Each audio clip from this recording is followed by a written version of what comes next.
It's absolutely huge for sure.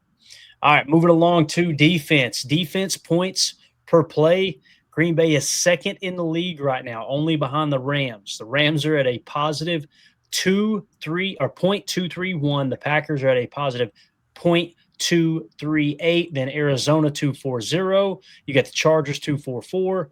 You've got the Seattle Seahawks at a 2.60, Houston at a 2.64, and then Washington at a 2.64, which I think is pretty cool.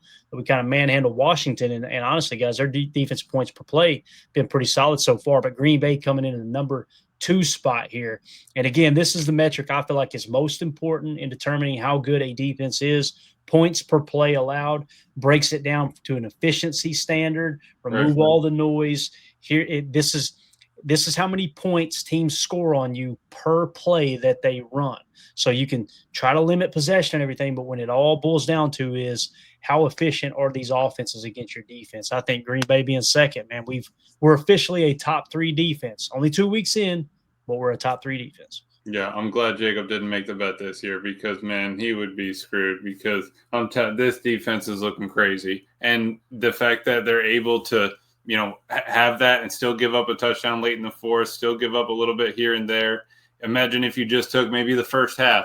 I'd love to see, if you could just get defensive points for playing the first half, I bet we are crazy. And it's credit to Hafley, credit to everybody in there.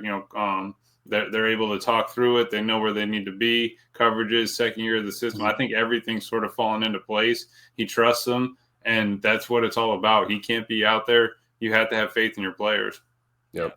And I think with those late tutters, like you were saying, Clay, when you're playing with a lead, the clock becomes your opponent as you, get in those later stages of a ball game. And I think this Packers team is, let's be honest. I mean, they're kind of getting this kind of new ground, new territory, playing with a lead, protecting a lead rather than trying to, come back or, stay into a close dogfight and squeak out with a win. I think this defense is smothering, and that's what you want that's what a championship defense looks like, just absolutely smothering. And you shut a team down for 3.5 quarters of a football game. I don't think we should be too upset about a late score that doesn't mean anything except taking some time off the clock for us to go out there and take a couple knees and bring the dub home. Right. Exactly. Brief here said, I'm patient, but I want more turnovers. Me too, man. But I know Hafley was talking about it in the presser. He's like, it's not for a lack of trying. They are punching at it. They're swiping at it. They're pulling at it. It's just, they will come, right? It's not, you can't force that. It just happens organically. It's every play they're doing it too. So it's they're bound to punch one of those out. Especially the way they're swarming, Tim. There's like 5 hats to a player every time. Absolutely. I love it, especially when the guy's still up. If his forward progress isn't stopped, you got him wrapped up. He's not going on the ground. It's always cool to see your teammates flying in there, punching at that football. First guy standing up, everybody else swinging. Yep. When that weather starts to turn a little bit too, that ball gets a little bit slicker, right? When it starts getting cold, I think you're going to see the turnovers start to amp up a little bit more as well. Let's talk about defensive end right now, and defensive line in general, right? Micah Parsons obviously been the darling of the Green Bay Packers so far this early season. Week 1, he made his debut as a Packer after being traded from the Cowboys, recorded a sack against the Lions. Week 2 produced 8 quarterback pressures and a half sack against the Commanders, drawing multiple double teams. Overall, has been a game changer and has an elite pass rushing grade through 2 weeks, according to PFF. Rashawn Gary, week 1, had a sack against the Lions and has continued a strong start to the season. Overall, the 2024 Pro Bowler accumulated 2.5 sacks and 10 tackles over the first 2 games. So obviously those are your 2 key edge defenders. You love seeing them line up opposite of each other. I really like the idea of Wyatt. What you want is a combination of 2 of these 3 players on the field at the same time. You want either Wyatt and Gary on the field. You want either Parsons and Wyatt on the field. You want either Gary and Parsons on the field. If you got Wyatt off the field, you want to make sure 2 of those 3 are always on the field at the same time, because if you've got them lined up both in a wide 9 or a 7, whatever it is, opposite side, they've got to choose which one to double team. You've seen them chipping Gary a lot last game, and he got a sack off a chip. They had the tight end chip. He still got to the quarterback. And then, of course, you got Devontae Wyatt in the 3 tech with Gary in the 9 on another snap, and then you break out your cheetah package with our boy Lucas Van Ness as well. It's exciting to watch these defensive ends go to work. And what's really cool is you don't feel like any of them are getting overworked. You know what I'm saying? Right. Like there's a good, healthy rotation. That's what you look for. And we've seen those opportunities too when you get, guys like, Enigbare in your rotation, and you still got 1 or 2 of these pieces out there. You're starting to see opportunities too for some of these, supporting cast guys on the depth chart. And it's true, like these guys have said, they're playing for each other. They're playing as one. And I think that's the formula for success for sure. Yeah, no, absolutely. Because you keep that hockey line fresh, you keep that D line moving. I mean, Hafley's going to keep giving them opportunities, and you have games like these where you might be able to turn them a little bit more loose and not have to worry about everything else that we've practiced. And did you hear Micah's interview? He said, J. Cole said, Micah said he needs Flacco. Now that's just elder abuse. Micah pretty much was like, yeah, I haven't had him yet. I'm like a hunter. I want him. I need to go get him. I need him, he needs to be mine. Like, I was like, oh my. That was great because they were asking him about Dallas already, and he's like, hold on. Yeah. We got a game on Sunday here. We're not sleeping on Sunday's game. Yeah, and you're telling me I haven't even had this man yet? Like, he is going. That's another. I'm gonna hang that one on the wall right next to when he goes to be able to go after Dak. He's got 2 empty spots right now, Flacco and Dak. He's like, I need to get me 1 and 2. That's I'm awesome. sure Flacco's bringing an extra pair of underwear to the game on Sunday for sure. We got them depends on already, man. He's of that age. All right, let's talk about Devontae Wyatt for a minute. Week 1 recorded a sack against the Lions. Week 2 was ranked 5th among all defenders in total pressures through the first 2 weeks. That's what you're talking about there. Now, when you look at the entire defensive line and linebacking core in terms – well, it's actually the entire defense. I just sorted it by sacks. Here are the guys that are hitting home for the sacks so far. Rashawn Gary leads the team with 2.5 sacks. And again, I'm going to keep saying this because there's other podcasters and radio show hosts that just conveniently leave. The ones who dogged Gary all year last year, conveniently leaving out. They love saying, well, this is the Micah Parsons effect. 2 of Gary's 2.5 sacks came with Micah Parsons on the sideline. Shut your mouth. Okay. You don't know what you're talking about. You're bending the truth to try to make it fit your narrative because you're now looking like a moron from what you said all season. Anyway, Devontae Wyatt, second on the team with 2 sacks, guys. That is huge. He's averaging a sack a game is essentially what it's coming down to, right? He's not going to keep this pace. But let's say he averages a sack, 10, 11 games out of the season. If he finishes this year somewhere between 10 to 13 sacks as a defensive tackle, dude, that you're talking about top 3, top 5 at the defensive tackle position in the entire league, man. How much money is he getting paid, Clay, at the end of this year if he hits double digits? Oh, bro, it's pay that man. Pay that man his money, Tim. Because it's coming. He breaks double digits. It's coming. Yes. Pay that man his money. Yeah, he's going to be, and it's another one. Again, you're willing to overpay for great. You're not willing to overpay for good. You overpaid for Micah. You'll overpay for Devontae. Now he's got to finish it out, right? We may look up. He just finished the season with 2 sacks. That's possible. Yeah. But boy, oh boy, does he look strong right now, man. And I love what they showed on tape the other day, too, when they took Devontae Wyatt off the field, and it was Carl Brooks and Kobe Wooden. What did they decide to do? All right, since our main pass rusher, our one-on-one specialist there in the 3-tech Devontae Wyatt is getting a breather right now, let's run a slant with these backups, right? And by running a slant, you run a game there and force a little bit of extra simulated pressure, if you will. That I love how they utilize that. And then when you get back in the game, now let's don't go back to a slant. Let's let him work one-on-one out of the 3-tech. Let's just get right back to business. So love that they did that. Micah Parsons, 1.5 sacks, right? You got Lucas Van Ness with a half sack, Carl Brooks with a half sack, Edgerrin Cooper with a half sack. It's not showing Barron Sorrell on this list for whatever reason. I probably had qualified check. That's why. So that's my mistake there. So we know Barron Sorrell has a half sack as well. But it's really cool. Snaps of football. Yes. Dude, I'm telling you, man, I think we're going to look up in 2 years, and Barron Sorrell is going to be a guy that's in this heavy rotation. Yep. I love Rashawn Gary. You guys know I'm a big Gary fan. I think he's been very unselfish, working back from the ACL early. I think he came into the league and learned how to play 34 outside linebacker from playing defensive tackle at Michigan, and he's done everything they've asked him to do. Yep. But the NFL, man, it's a tough league, and it's all business. I would be surprised if Rashawn Gary's on this roster in 3 years. Not because I don't want him on the roster, but it's just when you model out the roster, Micah Parsons will be here, right? Lucas Van Ness has got a good shot at being here. But if you decide to move away from Rashawn Gary, I wouldn't be surprised in 2 years if Barron Sorrell is a starting edge rusher opposite, right? Or at least on the same level as an LVN. Or maybe LVN doesn't get an extension because he falls flat this year, and you keep Gary, and it's Gary and Barron Sorrell rotating in with Micah. That could be a possibility too. You can't keep everybody. And I do think of every name I just mentioned, there's no shade thrown at them. They're going to get paid somewhere, because they've got the measurables, they got the athletic ability. In most cases, they got the production. But Barron Sorrell, I think, is going to be an up-and-coming superstar on this team, man. He just looks the part. You can't – it's really, really hard to teach good hand play, good hand fighting when you're rushing the passer. Some guys pick it up a lot quicker than others, and he just had it coming right out of college. So I'm excited to see what he does.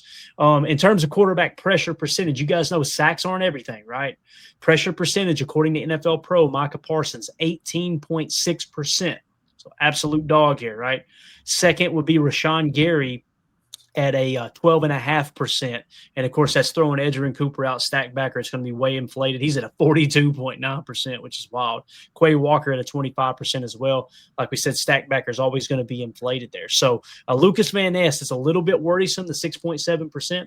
But also remember what Micah said. Like he keeps talking LVN up because LVN's working that bull rush, working the run game, kicked inside on the stunts. He's the guy clearing the path for those guys to be able to loop and scrape on these blitzes. Unselfish, yes. Willing to put his body on the line to better the others. Appreciate that.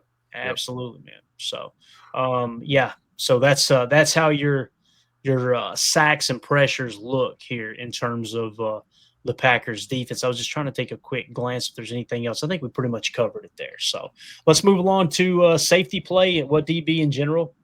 Evan Williams, week 1, had that red zone interception against the Lions, stopping a potential scoring drive, guys. That was huge. If I remember correctly, that won you, or at least it preserved you from losing the middle 8, and you won the turnover differential. So essentially, they would have at least gotten a field goal if he hadn't picked that pass off. So if he doesn't pick that pass off, you lose the middle 8 and you don't win the turnover differential. That game's probably a little bit closer coming down the stretch against the Lions. So that was a huge interception for Evan Williams. Keyshawn Nixon been a really, really big bright point for the Packers so far. Overall, he was ranked 4th among all players in coverage grade through the first 2 weeks of the season, according to PFF. If you'll remember, that's coverage grade. He was the number 1 cornerback in the entire league in overall defensive grade. So Keyshawn Nixon, Evan Williams off to a nice, strong start. What y'all think? Talk about a guy on his way to an all-pro season, Keyshawn Nixon. All you haters in the back, stay there. Keep your mouth shut. Because I'm telling you right now, Keyshawn caught a lot of heat these past couple seasons from the fan base. And, he's talking the talk and walking the walk so far. So I think he's off to a hell of a start. And, it makes you feel really good about this secondary, seeing him step up this way. I remember for a while we didn't know, is he our return guy? Is he our slot guy? Can he play on the boundary? All these questions have been answered. The answer is yes to all of them. He can do all of that, but clearly looks really good out there on the boundary and just playing real fundamentally sound football right now. It's great to see. Exactly, Tim. And listening to him in his interview, he was even saying, when I was with the Raiders, that kind of didn't even feel like my career starting. He goes, I know I've been in the league for 7 years, but I feel like my rookie season was my first year here. I feel like I've actually become the football player I was supposed to be as I've been here and grown and everything like that, which I love. He's got that young attitude, mentality, whatever. My career is being a Green Bay Packer, and he's showing it, right? He wants to be remembered as a great one. Hey, you keep playing like this, Key. We're never going to forget it. I know we didn't love the Giants 2-way go game with Tommy DeVito, but hey, we learned from it. He got better. We're at 5 pass breakups already in 2 games. That's a player right there. And again, if anyone has not gone and listened to that Evan Williams and Richard Sherman pod, just go listen to him break down that play, because it was pretty cool just listening to how Half lets them be and how they can get to their spots and their their points and everything on the field. Yep. Definitely. And what's really cool too, when you look at Keyshawn here, obviously he's got the pass breakups, and that's a huge statistic there. His passer rating when targeted is a 73.8. That's fifth best on the team. Really, it's I would say it's second best, because you would remove Devontae Wyatt, Micah Parsons, and Carl Brooks from this list. So it's Xavier McKinney in first place at a 60.4, and then Keyshawn Nixon at 73.8. Guys, he's been targeted 10 times, only gave up 5 catches and no touchdowns so far. And you guys know last year that was kind of the big eyesore with Keyshawn's game, was he gave up 5 touchdowns, I think. So there's not on those completions too. You notice the tackles made immediately. Like I didn't see a lot of yak after the completion. Huge. Yeah, he's all over these guys, man. Yeah. Biz 1987 says X been quiet because nobody wants to challenge him. Absolutely. And again, look at the passer rating when targeted, right, Biz? Right. For Xavier McKinney, leading the team 60.4 passer rating when targeted. So you see that statistic, you turn on the tape, he's only allowed 16 yards receiving. And then you look at the PFF grade in the 50s and you go, what the hell are they looking at? The tape disagrees with you. The statistics disagree with you. Can we get an explanation? Crickets. All right. Well, we're just going to have to, once again, PFF, we're going to have to lower the credibility level with you just a touch, because we don't have, you understand what I'm saying, Emilio? It's like, what are we looking at here? Looking at numbers on a stat sheet. That's it. That's all I can give you. That and some colors. I'm glad, but it's it. And Keyshawn's playing well. All that matters is what happens on the field. And at the end of the day, everybody in that locker room just cares what the score is on the scoreboard when the clock hits 0. So that's really all that matters. They're worried about one game at a time, one play at a time. Anything you can do to make this team get a W and move on. You love that, because they were asking Micah about Rashid saying that we could go undefeated and stuff like that. He goes, I don't. Maybe you don't say that out publicly, but I don't think there's anything wrong with saying that, right? You got to have that kind of mentality that we can do this, we can be the best, but you have to chase that. Yeah. Yep. And when you look at Carrington Valentine, guys, off to a strong start, man. This dude, again, at some point, people are going to have to acknowledge he's a damn dog. 76.6 passer rating when targeted. He has given up a touchdown, which he didn't give up one all year last year. Actually had 2 red zone interceptions last year, right? But he's only allowed 20 yards. He's been targeted 9 times, only 2 catches for Carrington Valentine. You love to see it. Edgerrin Cooper, a 90.3 passer rating when targeted. So he has given up 1 reception for 2 yards, it looks like on here. And obviously he's a dog. We'll talk about stops here in a second. Javon Bullard, he has been targeted 16 times and given up 14 catches, allowed 93 yards. That doesn't look good. Now, we talked about coming into the season with Bullard, coverage is not his strength.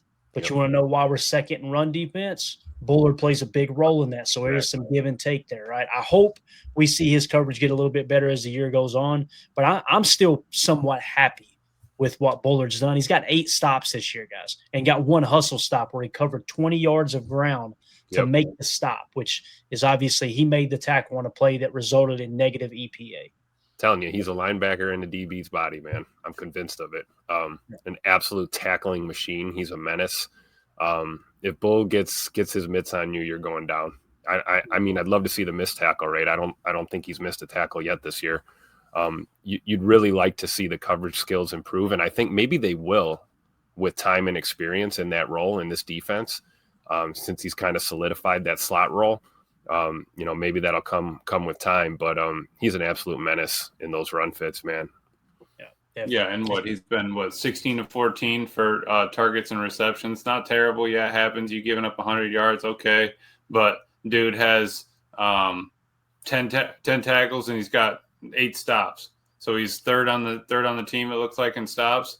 Right. You need that guy. He's out there a lot in our nickel package. He needs to be able to play the run. He needs to be able to come up and tackle the flat, get across or whatever it is. And he's willing and able to do that without a problem.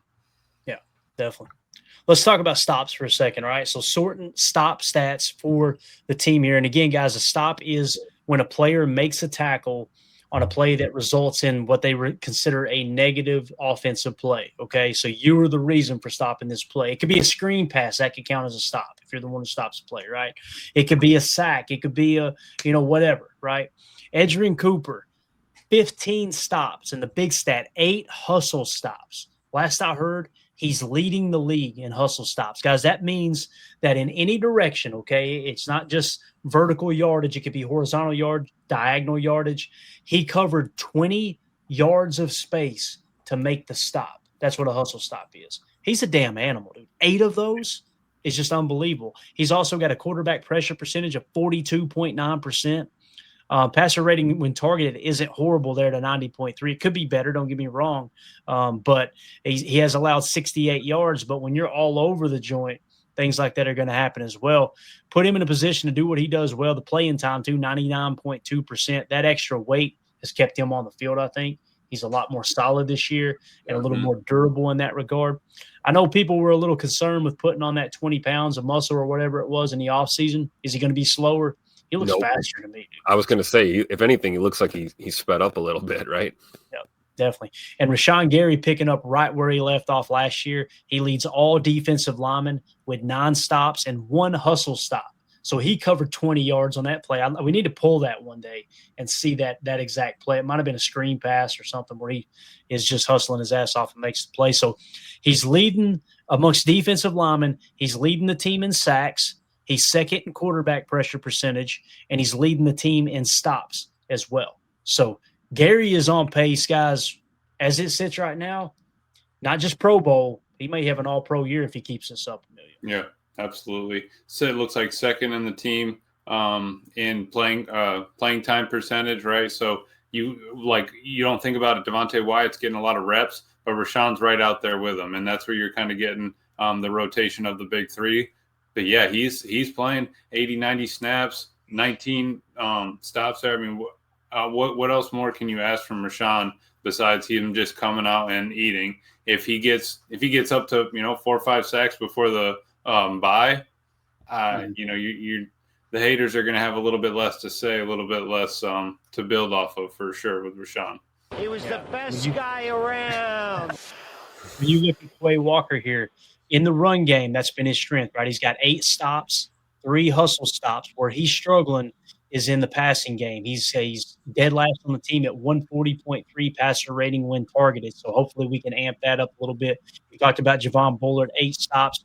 Our boy LVN, 6 stops, right? And then you've got Keyshawn Nixon with 4 stops, Evan Williams with 4 stops, Micah Parsons with 3 stops, and one of those being a hustle stop as well. So you are seeing, again, it's not to say Micah Parsons is bad at run defense, but it's definitely not his strength, right? He's a pass rushing maniac. He's going to get pressure on the quarterback at just a crazy clip. But thank God they did not trade away Rashawn Gary, because I do think this run defense would have took a slight step back if he went out there with just Micah Parsons and LVN as opposed to all 3 of them, and specifically Rashawn Gary helping in the run game. So also here, Tim, Devontae Wyatt, man, he's got 3 stops so far while leading the interior rushers with 2 sacks there as well. Quarterback we talked about him, right? Just real quick on that Micah Parsons deal. We had questions, when Kenny Clark was attached to that deal. What I think it cleared up how we knew the Packers felt about Devontae Wyatt and Carl Brooks in the middle of that D line, and so far, so good, right? Mm-hmm. Yeah, I agree, man. Completely agree. So there you go. There's a quick look at your defensive progress report. Again, guys, there's other players we could talk about, their struggles and good things. These are the ones that just kind of stood out to me, just combing through, looking at the data and trying to figure out, all right, which players are making this defense go. And right now, man, to be completely frank with you, I mean, it's Micah Parsons, yes, with the quarterback pressure percentage. The most valuable player on this defense right now, in my opinion, is Edgerrin Cooper, and second is Rashawn Gary. When you look at Micah Parsons, even though he's off to a fast start, when you look at him being the third most productive player on the defense, you got a pretty damn good defense. You know what I mean? In terms of just, what they all do individually with their respective positions. So, yeah, Edgerrin Cooper's a dog, man. We got potential all pros all over this defense, all levels, really. Absolutely, man. All right, anything else on defense, boys? We good? I'm good. All right, good deal, man. Again, you guys check that over on our Patreon community. If you want to support what we do here at PTA, just go to patreon.com/Packer Fan Total Access. $3 get you access to everything on the site there. Also get you entered into the giveaways. In the post-game show this week, we're going to be giving away an autographed Matthew Golden rookie card. If you're not familiar with Patreon, you want to support the show anyway, best way to do so, just click the join tab right below the video here on YouTube. That'll get that done as well. The only other thing I wanted to point out was and we'll go ahead and wrap up, is just a real quick look. The line has not changed. Okay, you guys know we keep our eye to the gambling screeds here, just a touch, not to give gambling advice, but just to kind of see, all right, who's the favorite, who isn't. That line has stayed the same, okay, at 7.5 points according to the market here on PFF. Now, I want to point out, when we talked about the spread before, money shifted a little bit, right? Actually, they pulled the data there. I was going to hit on it, but looks like they pulled the data. They're probably tallying it back up. It felt like it went a little bit closer to 50-50 there, which makes me feel way better. Because sometimes when the public is too much on a specific team, they were really, really heavy on the Browns with the spread. They were really, really heavy on the Packers at the -7.5. That makes you a little bit concerned, right? It seemed like it evened out when I was looking earlier today. So just keep that in mind. I'm feeling better about the Packers' chances here. But again, man, it's always going to come down to you got to get out there and protect the football, right? You got to win the turnover difference. You got to control the middle late. Let them make the mistakes. Jump out to an early lead. And like you said, let Micah Parsons go out there and hunt our boy Joe Flacco down. So let's see. We got a super chat here from our boy Bates. Thank you so much, buddy. We appreciate you. This is happy 30th birthday, Clayton. Okay, hey, thank you so much. Bates, you're the man. What a guy. Somebody was asking in the chat earlier. I'm 40. I guess I'm 43 now. I keep saying 42, but I'm 43 now. So, oh man, that means I'm going to be 44 soon, Clayton. Yeah. Too old for this says, wait, I'm older than Clay. What's that supposed to mean there? Too old for this.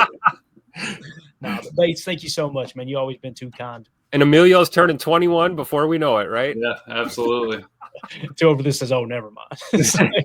I wish you just kept that mouth shut, right?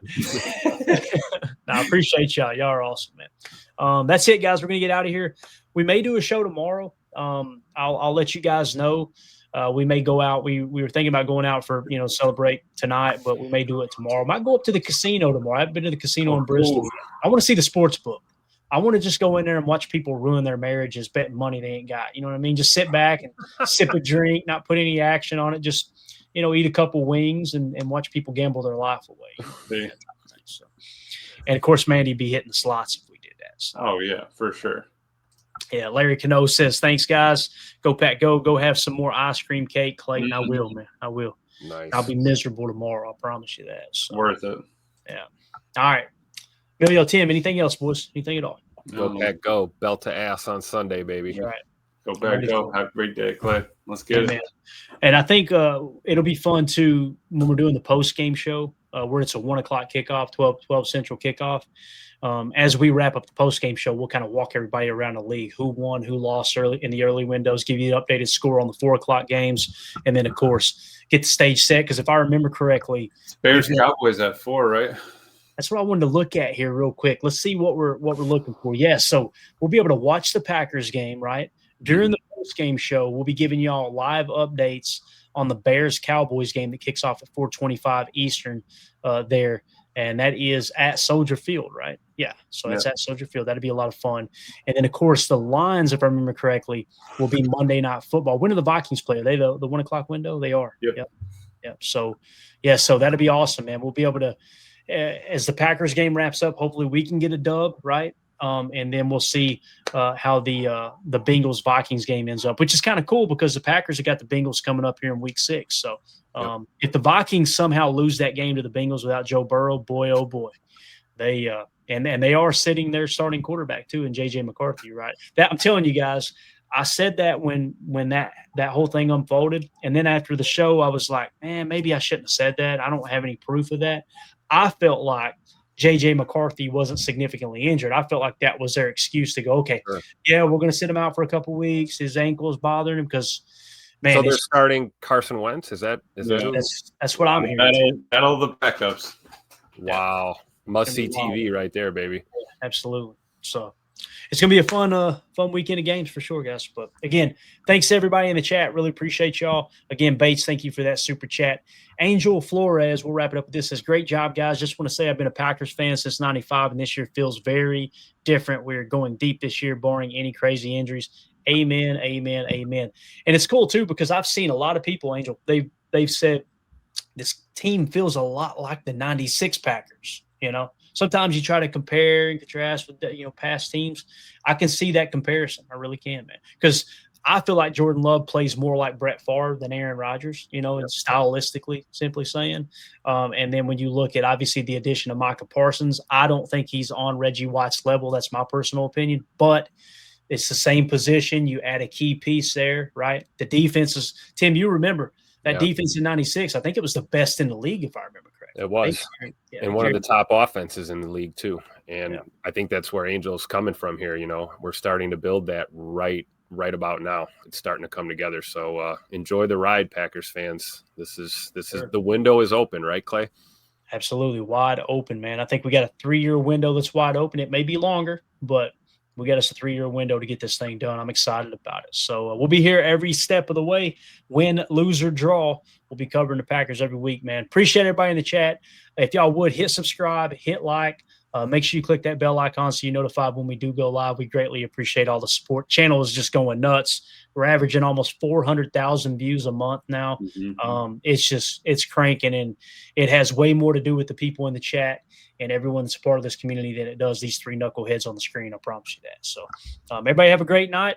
Thank you for the birthday wishes. We will possibly see you tomorrow, but we'll definitely be seeing you all day on Sunday. Pre-game show, post-game show. Hell, we might go live after that too. Who knows? We appreciate y'all. Everybody have a great night. God bless. Here we go. We're out. Bye, guys.